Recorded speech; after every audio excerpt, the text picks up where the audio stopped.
Okay, so I was asked to spend about 10 minutes talking about waste removal and the changes as a result of COVID. And I have to be honest that over the course of my career, I have saved my clients over tens of millions of dollars on their waste expenses, but I don't think I can talk for 10 minutes on the subject of waste.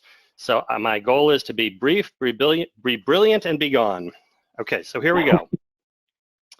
The waste industry changes due to COVID-19 have included some temporary interruption of non-essential services like recycling, for instance, but for the most part, the industry is continuing to deliver vital waste collection and disposal. Waste haulers are doing their best to manage the safety concerns of their employees, their customers, and the communities. Waste haulers have been inundated with service reduction requests, which they have been honoring within reason.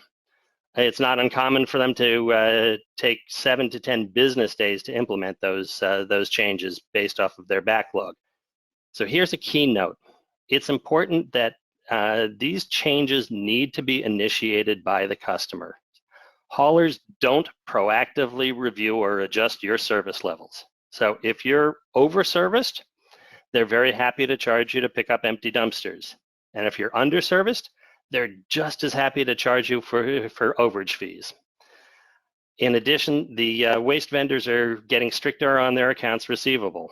They front the money for these services, and they need to crack down. So they are liberally applying late fees. They are shutting off the services for anybody who even has a hint of an overdue invoice.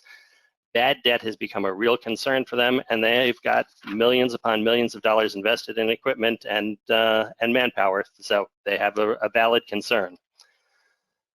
Now more than ever, your waste bill can come back to bite you. Waste and recycling expenses are often at the very bottom of our operating expense list, so now is the opportunity that you shouldn't be ignoring.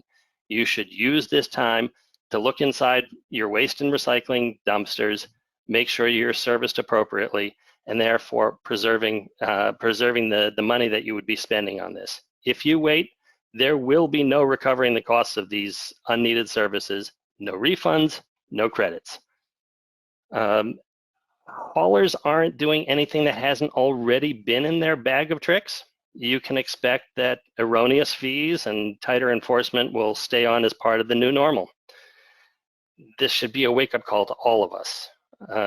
To evaluate our businesses and see how nimble and fast-acting we can be to adjust to change. So I wanted to give 4 tactical things to consider when adjusting services.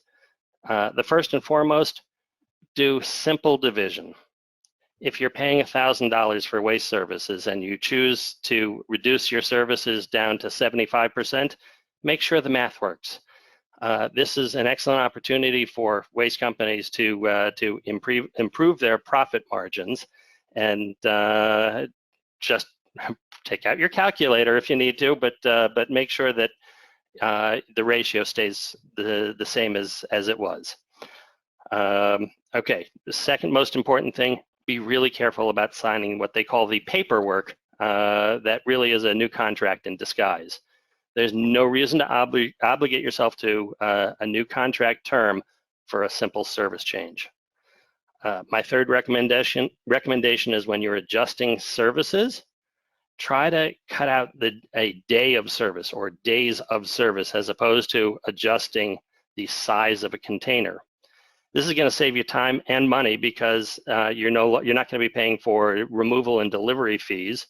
And once again, always watch out for the junk fees that they put on their invoices. It would not surprise me to start seeing COVID-19 fees on invoices. They charge for everything else.